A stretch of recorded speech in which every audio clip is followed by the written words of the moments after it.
기도하시겠습니다. 전능하신 하나님 감사합니다. 이곳에 성령 하나님을 보내주시고 충만케 하시옵소서. 주의 말씀을 듣는 자나 전하는 자나 하나님 깨닫고 행할 수 있도록 축복하여 주시옵소서. 감사드리며 예수님 이름으로 기도합니다. 아멘.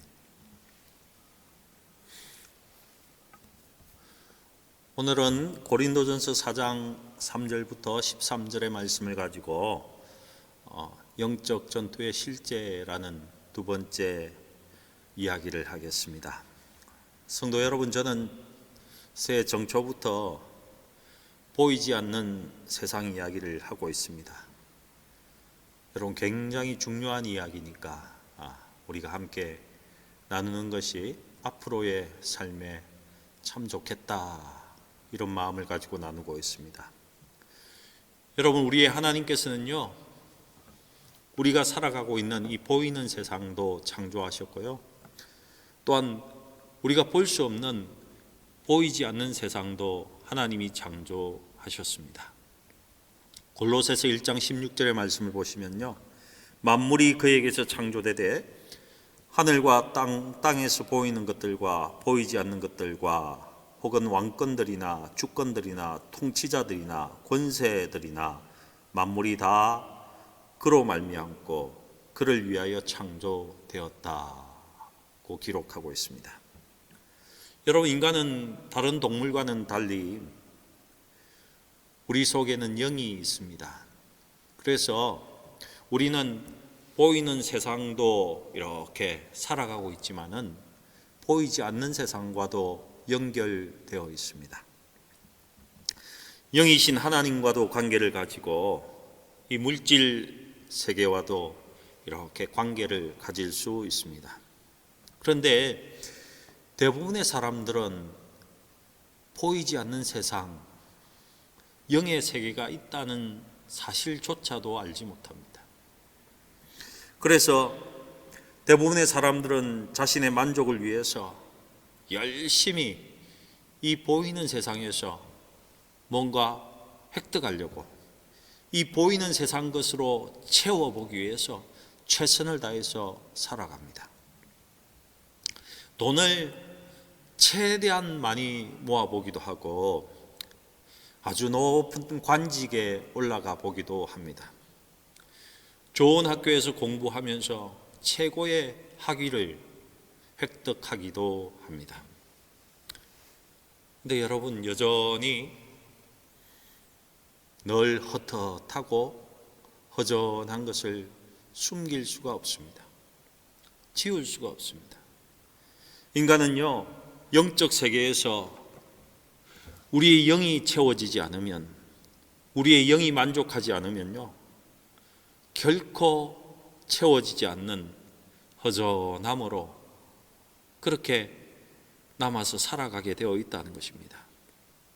여러분, 육적인 것으로, 혼적인 것으로 아무리 채워보십시오. 그것으로는 또한 영적인 것을 채울 수가 없습니다. 영적인 것이 채워지지 않으면 여러분, 인간은 언제나 헛헛하고 허전할 수밖에 없습니다. 왠지 아십니까? 우리 속에 있는 영이 우리의 아이덴티티, 정체성이기 때문에 그렇습니다. 그 속에 하나님이 생명을 주시고 그것을 우리의 정체성으로 나타내게 하셨기 때문입니다. 참된 자아가 우리의 영이기 때문입니다. 성경은 그래서 인간에게, 특별히 예수 믿는 사람들에게 완전한 만족과 행복을 갖고 살기 위해서 영적인 삶, 성령에 이끌린 삶을 살아야 함을 계속 말해주고 있는 것입니다. 여러분, 구원은 영적인 것입니다. 우리 영의 생명, 하나님의 생명을 얻은 것입니다. 인간의 만족은 그러하기 때문에 영적인 삶에서 만족함을 얻어야 합니다. 인간의 영적인 면, 영적 세계에서 만족하지 못하면요, 우린 그 어디에서도 언제라도 헛헛하고 허전할 수밖에 없습니다. 오늘은 이 영적 세계라는 것이 어떤 것인지, 그리고 실제로 영적 세계에서 성령의 인도를 받으면서 살아가는 성도의 모습은 어떻게 이 물질 세상에서 나타나는지 지난주에 이어서 계속해서 알아보려고 합니다. 처음 시작할 때 읽은 골로새서 1장 16절의 말씀을 보면 분명히 보이는 세상과 보이지 않는 세상 두 세계가 있습니다.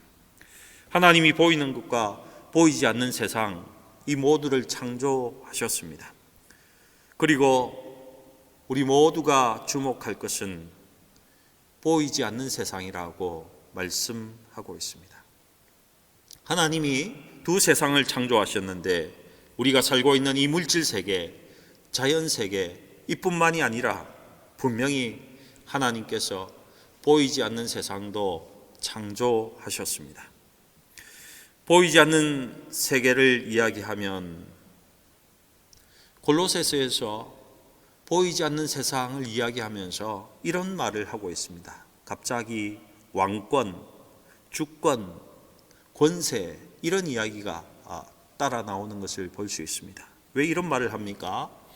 여러분 1세기의 헬라어를 보면요, 지금 우리가 말했던 왕권, 주권, 통치자, 권세라는 이 단어들은요 영적 세계의 존재들을 이야기하는 헬라어 단어였습니다.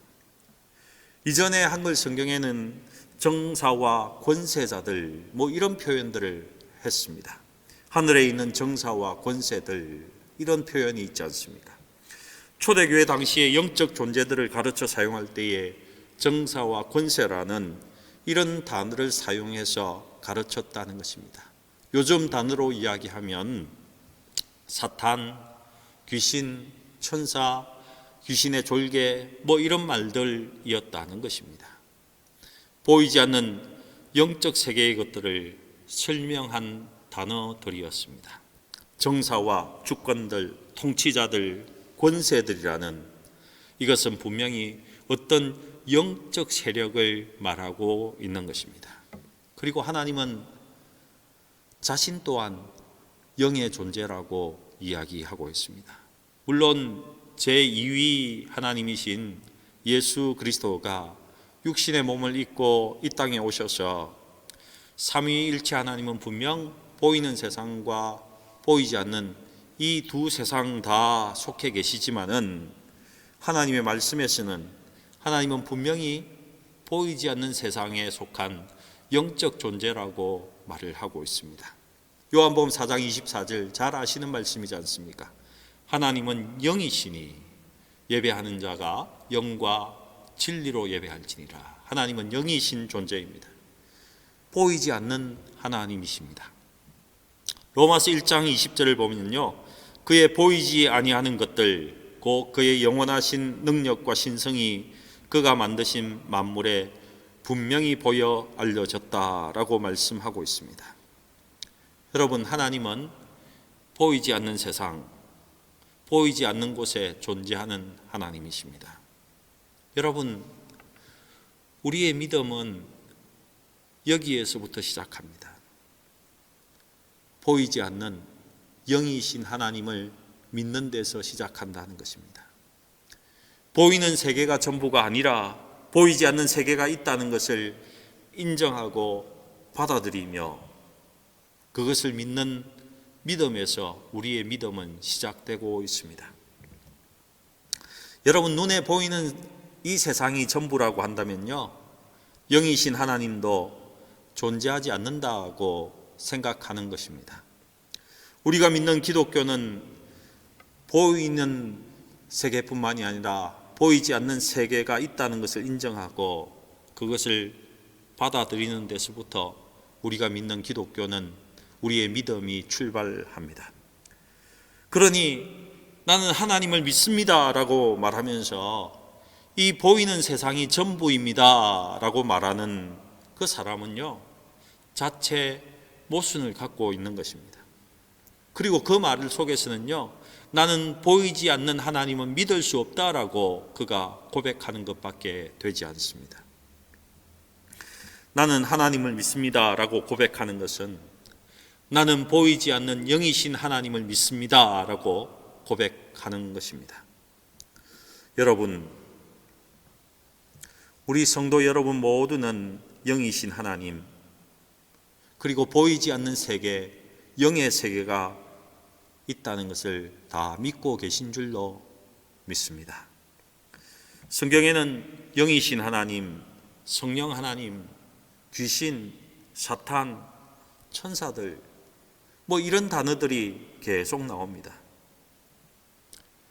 여러분, 성경에서 이런 영적인 것들을 빼고 나면요, 성경은 윤리요, 철학이요, 도덕이요, 역사, 이런 것밖에 남지 않습니다. 그래서 영적 세계를 인정하지 않는 사람은 예수를 믿는다고 하면서도 그들은 도덕적이요, 윤리적이요, 철학적인 종교 생활을 하는 것입니다. 그래서 그들은 착하게 살아야 하고, 안 믿는 것보다 믿는 것이 내 마음이 평안하니까 나를 위해서 믿는다라고 이야기를 합니다. 어떤 분들은 아내가 가자고 하니까 평화를 위해서, 가정의 평화를 위해서, 내가 평온해지니까 교회를 나온다고 이야기합니다. 나의 마음의 위안을 받기 위해서 그냥 종교 생활을 하게 되는 것입니다. 하나님이 지금 살아계심을 믿는 것이 아니라 내 마음에 편하고자, 내 삶이 약간 편한 것이 있으니까 그 이득을 위해서 종교 생활을 하는 것입니다. 여러분, 영의 세계를 믿고 신앙생활 하시기 바랍니다. 영이신 하나님을 받아들이시기 바랍니다. 그리고 이 영적 세계를 인정해야지요. 그 믿음이 우리에게 있어야지 지난 주일 설교에서 제가 말씀드렸던 영의 세계에서 내가 믿음으로 영적인 그 세계에서 변화를 주면, 그 속에서 내가 뭔가 성취를 하면 우리가 살아가는 이 물질 세상에서도 드러나고 나타난다는 것을, 그 믿음이 있어야지 우리의 삶 속에서 경험하면서 신앙생활을 할 수 있습니다. 영이신 하나님, 그리고 이 영적 세계에 대한 믿음을 가지고 성령 하나님을 따라서 영의 사람으로 살아가는 사람의 모습이 우리의 실제의 삶 속에 어떻게 나타나는지, 오늘은 그 영의 사람의 모습을 한번 다루어 보려고 합니다. 지난 주일에 성령을 따라 살아가는 영의 사람의 특징은요, 성령이 하나되게 하신 것을 힘써 지킨다, 하나되게 한다. 그리고 그의 성품의 특징은 따뜻함이다, 이런 말씀을 드렸습니다.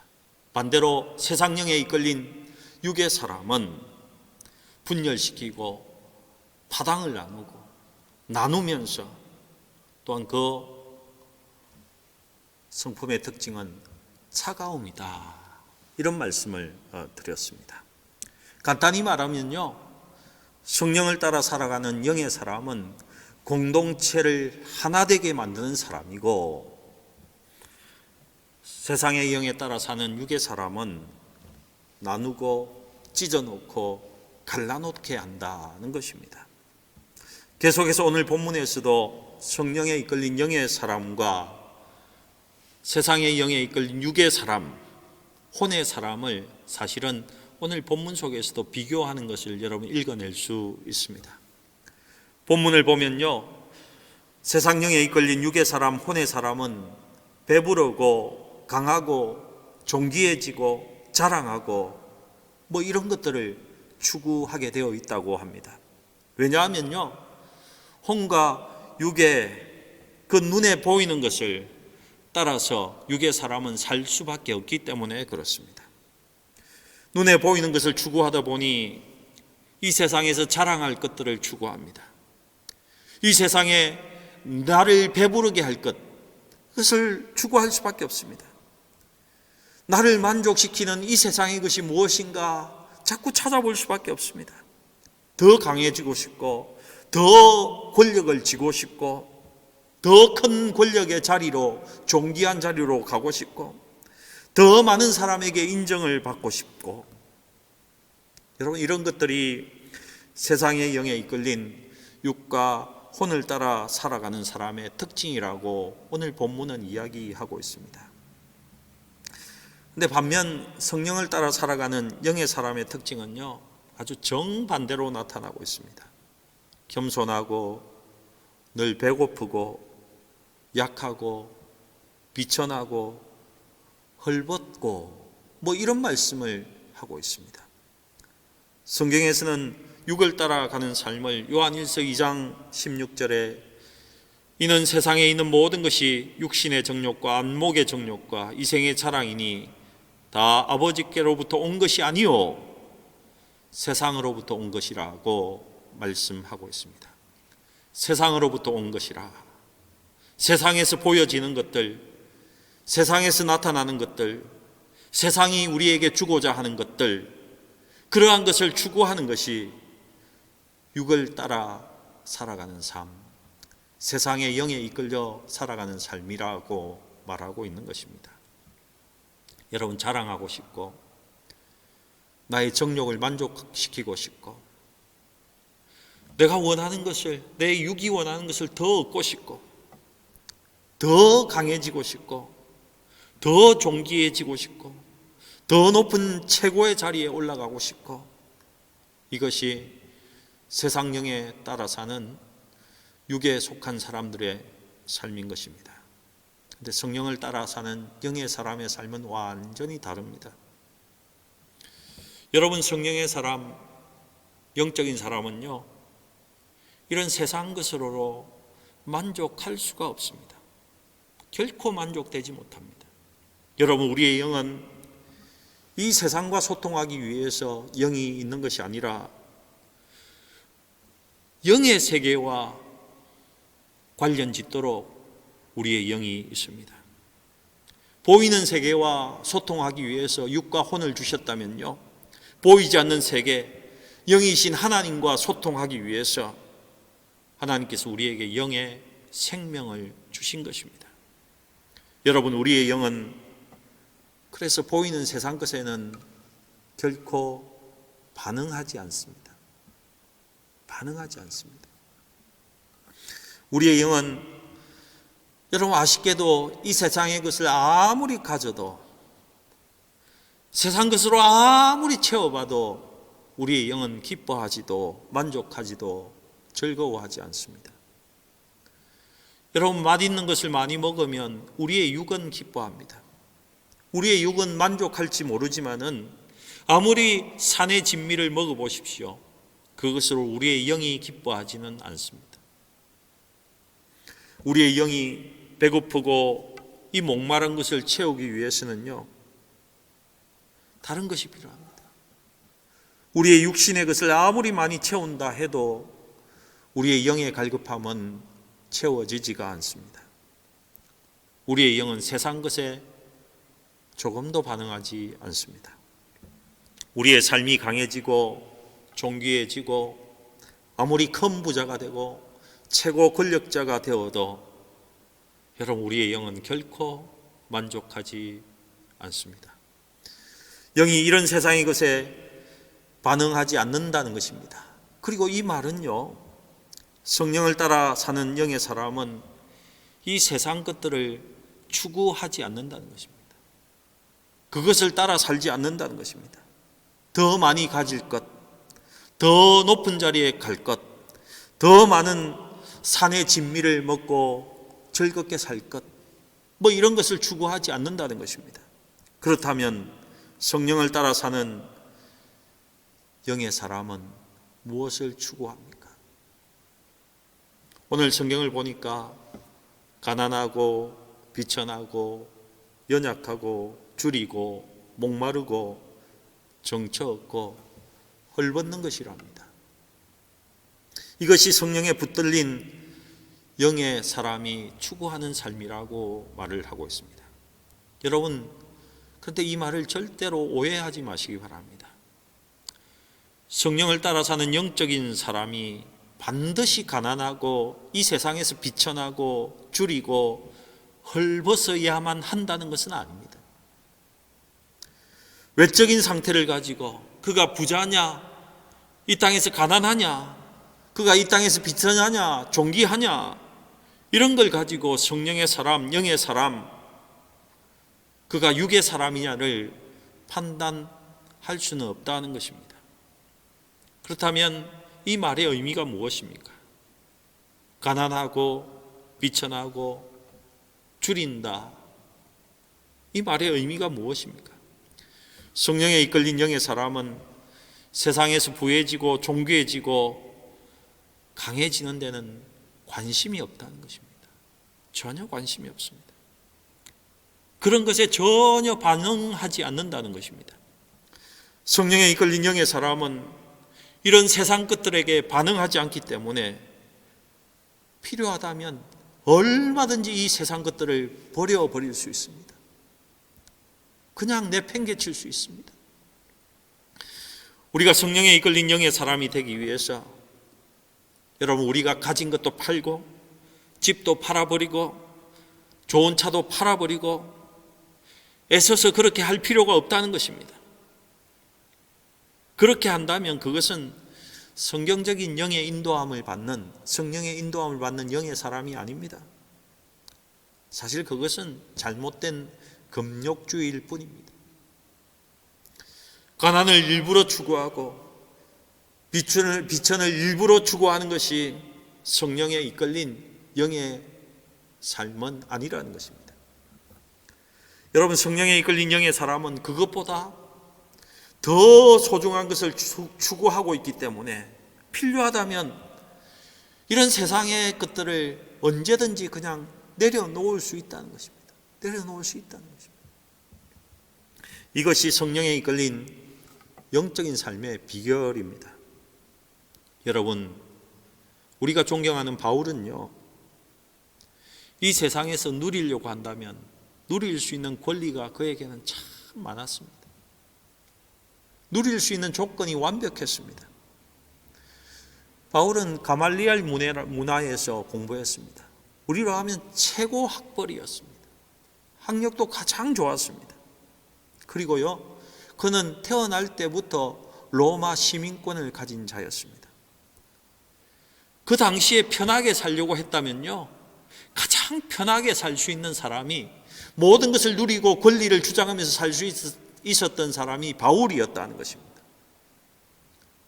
그뿐만이 아닙니다. 선교사역과 목회사역도 보시기 바랍니다. 그도 성경에 보면요, 그도 일하지 않고 텐트 메이크를 하지 않고 교회의 사례를 받고 후원을 받으면서 얼마든지 그렇게 살아갈 권리가 있었지만은 그는 그 권리를 주장하지 않고 일하면서 텐트를 만들면서 선교비를 자기가 벌어가면서 하나님께서 맡기신 일을 감당했습니다. 요즘 말로 하면 얼마든지 많은 사례비를 받을 수 있었습니다. 그렇게 넉넉하게 목회할 수 있었지만은 그는 더 소중한 하나님을 바라보았고 더 소중한 하늘나라의 상급을 바라보았습니다.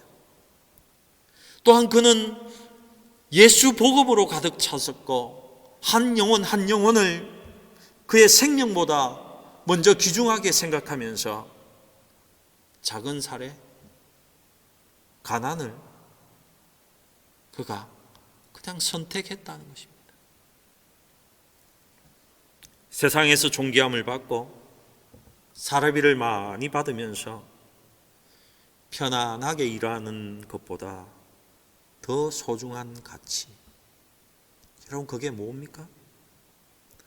결코 세상의 높은 사례와는 결코 바꿀 수 없는 하늘의 가치, 제자 삼는 가치, 성도를 바르게 이끄는 그 높은 가치가 사도 바울에게는 있었다는 것입니다.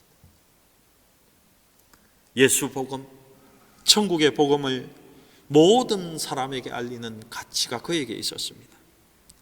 하나님께서 명령하신 모든 민족으로 제자 삼아야 한다는 그 하나님 나라를 향한 소중한 가치가 그에게 보여졌을 때에 그는 그가 주장할 수 있는 모든 권리조차도 그냥 다 내려놓았다는 것입니다.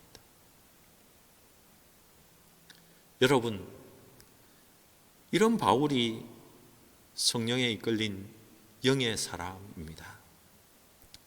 여러분, 이것이 극히 하나님이 기뻐하시는 영적 사람의 모습입니다. 이 성령에 이끌린 영적인 삶을 다른 말로 표현해 보면요, 매이지 않는 삶을 살았습니다.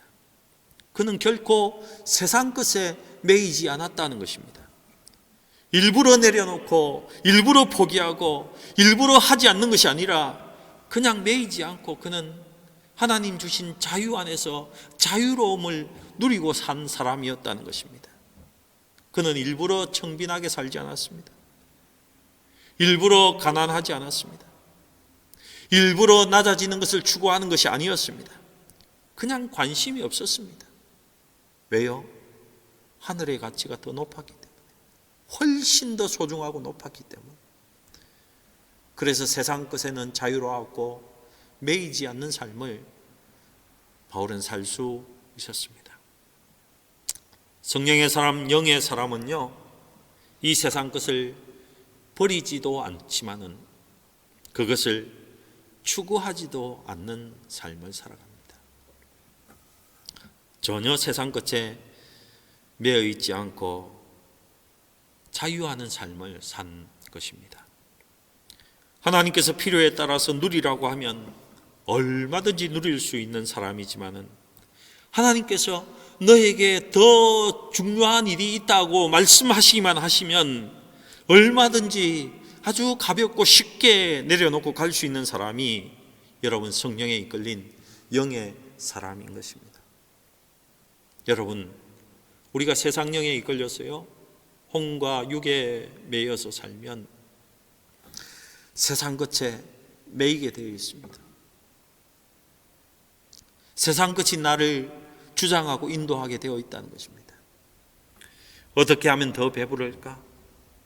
어떻게 하면 조금 더 높은 자리에 올라갈까?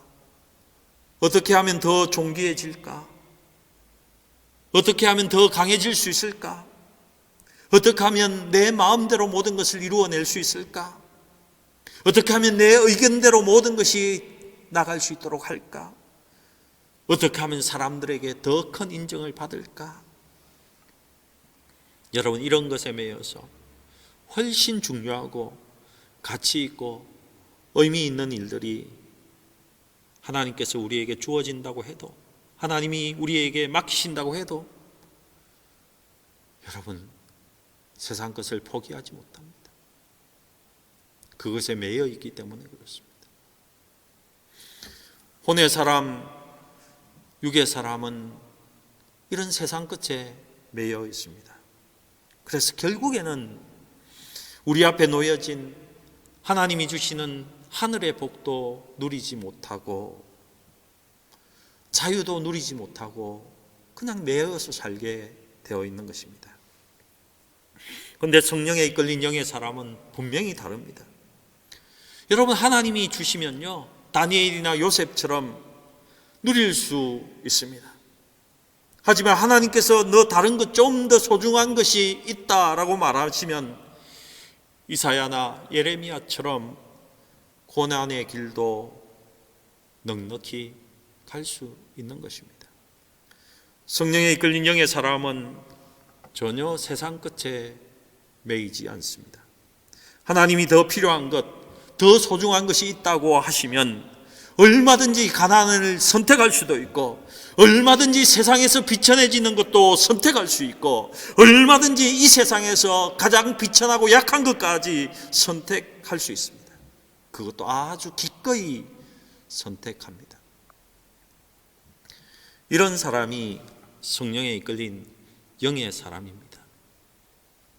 여러분의 삶 가운데 여러분 성령 충만하셔서 성령의 사람, 영의 사람의 모습이 나타나기를 축복합니다. 여러분, 그곳에 하나님 주신 자유가 있습니다. 자유가 있습니다. 그렇지 않으면요, 여러분이 세상에 매여 있는 그것 때문에 그것에 종노릇 할 수밖에 없습니다.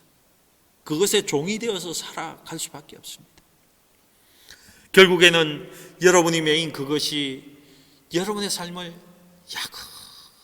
야금야금 잠식하게 될 것입니다. 그래, 결국에는 불행해지고 파괴되는 삶을 여러분 살게 되는 것입니다. 여러분, 세상의 영 마귀는요, 여러분이 매여 있는 그것으로 인해서 한꺼번에 폭망하게 만들지 않습니다. 야금야금 전혀 모르게 약간씩 잠식해서는 그것의 종이 되게 만들고 결국에는 완전히 회복 불가능하도록 삶을 파괴시키는 그런 놈입니다. 여러분, 세상의 영이 주는 것, 그것에 따라가지 마세요. 절대로 따라가지 마세요. 결코 좋은 것이 아닙니다. 혼을 따라 육을 따라 살면 결국에는요, 아무런 행복도 만족도 없이 파괴되고 말 것입니다. 성령을 따라 영의 사람으로 하나님의 것을 추구하고 하나님 나라의 가치를 추구하며 살아서 하나님이 주신 자유와 하나님을 누리고 하나님 나라의 풍성함을 누릴 수 있기를 축복합니다. 성령을 따라 영적 삶을 살았던 다니엘, 요셉 같은 사람은요, 여러분, 왕 위에는 도저히 올라가 보지 못했던 그 자리에 올라갑니다. 얼마나 존귀하게 높이셨는지 모릅니다. 그러나 성경에 다니엘이, 요셉이 그 자리에 올라가기 위해서 모든 것을 다 추구했다고는 기록되어 있지 않습니다. 그냥 하나님께서 높이신 것입니다. 다니엘은 그의 자리를 내려놓을 준비뿐만이 된 것이 아니라 어떻습니까? 그의 생명조차도 내은 자리에 그냥 아주 연연히 담담하게 나가는 것을 볼 수 있습니다. 무슨 말입니까? 다니엘은 전혀 그 자리를 목매어서 추구하지 않았다는 것입니다. 전혀 추구하지 않았습니다. 왜 오늘날 많은 그리스도인들이 하나님 주신 자유를 누리지 못합니까? 왜 우리는 넘어지고 실패합니까? 세상에서 세상이 주는 것으로 첫째가 되려 하기 때문입니다. 심지어는 영의 삶이 주체가 되어 있는 교회에서도 첫째가 되려고 합니다. 또 그 첫째가 되는 것이 여러분 아쉽게도 그것이 하나님의 축복이라고 착각하기 때문입니다. 여러분, 이 세상에서 첫째가 되는 건요, 하나님의 축복이 될 수도 있지만 그렇지 않을 수도 있습니다. 다니엘처럼 하나님께서 높여주셔서 하나님께서 예정하신 대로 사용하는 것이라면 여러분 그것은 축복이지요.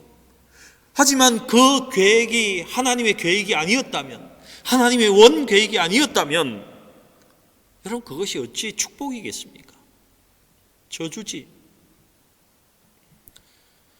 여러분, 성령을 따라 사는 영의 사람은요, 하나님이 주시면 주신 그 자리와 그 영광까지도 누리며 살 수 있지만요, 결코 그것을 내가 가져보려고, 내가 그것에 올라가 보려고, 더 강한 사람이 되려고, 더 존귀한 사람이 되려고 애쓰고 노력하지 않는다는 것입니다. 여러분, 이 세상의 축복이 영의 축복, 믿음 때문에 얻는 축복이라고 여러분 결코 포장하지 마시기 바랍니다. 첫 번째 자리에 올라가는 것은 어떤 때에는 세상의 영이 주는 육신의 정욕이요, 안목의 정욕이요, 세상의 정욕일 뿐입니다. 여러분, 그것은 육적인 욕망을 쫓아가는 것이지 하나님의 축복이 아닙니다.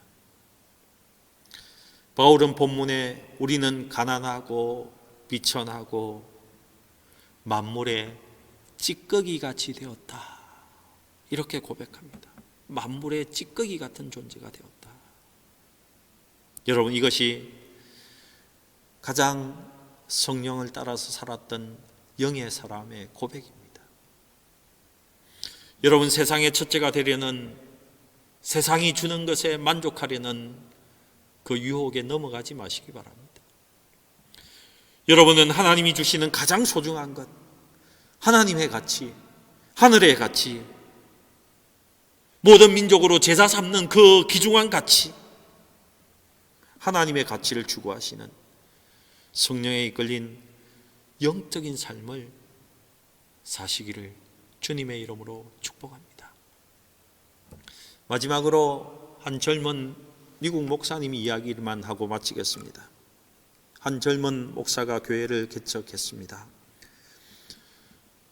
그 개척한 지역에서 가장 큰 교회 목사님이 이 젊은 목사가 개척한다니까 물심양면으로 많은 것을 도와주었습니다.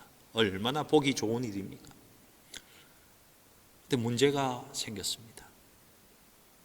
그 젊은 목사가 개척한 교회가 빨리 부흥하면서 도와주시던 그 목사님의 교회보다 훌쩍 더 부흥 성장해 버렸다는 것입니다. 마음이 상했습니다. 그 큰 교회 목사님이 시험에 들었습니다. 그래서 그 목사님이 그 젊은 목사를 비방하기 시작했습니다. 그냥 말로 비방해서 끝났으면 좋았을 텐데요, 급기야는 그 지방의 크리스찬 신문에 그 젊은 목사가 잘못한 것에 대해서 열 몇 가지의 그 잘못을 쭉 기사로 내어버렸습니다. 그 목사는 이런 행동도 잘못되고 말도 잘못하고 신학적으로도 이런 것이 잘못되었고 열 몇 가지를 기사화시켰습니다. 여러분, 평범한 성도가 비방을 해도 큰 충격이지 않습니까? 그런데 그 지방에서 가장 유력한 교회의 큰 교회 목사님이 신문에다가 그 젊은 목사를 비방하는 글을 올렸으니 큰 타격이요, 큰 충격이 몰려오지 않겠습니까? 그 젊은 목사가 심호하는 교회의 부목사가 그 뉴스페이퍼를, 그 기사를 들고는 달려왔습니다. 목사님 큰일 났습니다. 목사님을 비방하는 기사를 그 목사님이 기록했습니다. 이렇게 기사가 났습니다. 근데 그 젊은 목사가 쭉 읽어보더니만 그의 반응이 몇 개는 맞네요. 몇 개는 맞네요. 대부분 맞는 말인데요. 그리고는 아무런 반응을 보이지 않았습니다. 여러분, 이것이 성령이 이끄시는 영의 사람의 반응입니다. 우리 같으면, 저 같으면 대받아 쳤을 것 같습니다. 저 목사 뒷조사해, 빨리 뒷조사해. 우리도 빨리 저 목사의 나쁜 점 신문에 기사로 다 내, 빨리 씻자, 이랬을 것 같아요. 그런데 이 젊은 목사는 대부분이 맞네요. 몇 개는 맞는데요. 그리고는 끝냈다는 것입니다. 물론 그 기사는요, 과장되고 꾸며낸 것이 태반이었습니다. 그런데도 맞는 것도 있네요. 맞는 것도 많습니다. 이러고는 말았다는 것입니다. 여러분, 이것이 성령에 이끌린 영의 사람의 모습입니다. 세상에서의 최고를 추구하지 않고 되받아치지 않고 하나님의 판단을 기다리며 하나됨을 지키려고 애쓰고 겸손히 인내하며 넉넉히 기다리고, 아니 가장 비천에 처해질지라도 하나님 나라의 가치를 추구하는, 하나님만을 추구하는 성령이 이끄는 영의 사람의 모습입니다. 실제로 나중에는요, 그 큰 교회 목사님이 섬기던 교회가 어려워지면서 그 목사님이 은퇴하고 난 후에 그 젊은 목사가 섬기는 교회에 동력하는 목사로 섬기다가 그 목사님은 하늘나라에 가셨다는 실제로 있었던 이야기입니다. 저는 이 말씀을 보면서 오늘 본문 5절, 고린도전서 4장 5절의 말씀을 기억합니다. 그러므로 때가 이르기 전 곧 주께서 오시기까지 아무것도 판단하지 말라. 그가 어둠에 감추인 것들을 드러내고 마음의 뜻을 나타내시리니 그때에 각 사람에게 하나님으로부터 칭찬이 있으리라. 주께서 오시기까지 아무것도 판단하지 말라. 사랑하는 함부로크 열린문교회 성도 여러분, 성령이 이끄는 영의 사람으로 살아가시기를 축복합니다. 세상의 영에 이끌려 높아지고 첫째가 되고 가장 부자가 되고 더 강하게 되고 내가 더 큰 권력을 휘두르고 내 마음대로 운영하고, 여러분 이런 육의 것을 결코 추구하지 마시기 바랍니다. 선택하지 마세요. 영이신 하나님이 소중히 여기시는 것, 하나님이 우리에게 주신 최고의 가치인 열방으로 제자 삼는 것, 이것에 관심을 가지고 최고의 우선순위를, 여러분의 프라이오리티를 하나님께 두시기 바랍니다. 하나님께 두세요. 그러면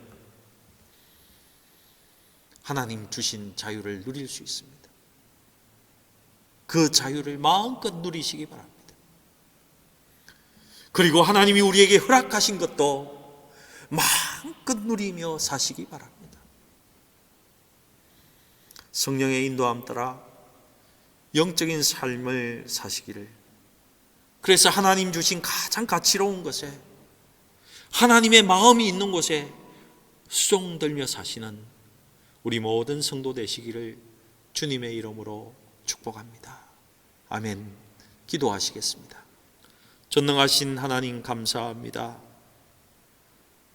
우리 모두는 언제나 하나님을 가장 가치롭게, 하나님의 가치만을 생각하게 하시고 온전히 성령이 인도하시는 따라 영의 그 사람으로 살아서 기쁨과 자유와 온전한 만족을 누리는 우리 온 성도가 될 수 있도록 역사하여 주시옵소서. 하나님께 감사드리며 우리 구주 예수님의 이름으로 기도합니다. 아멘.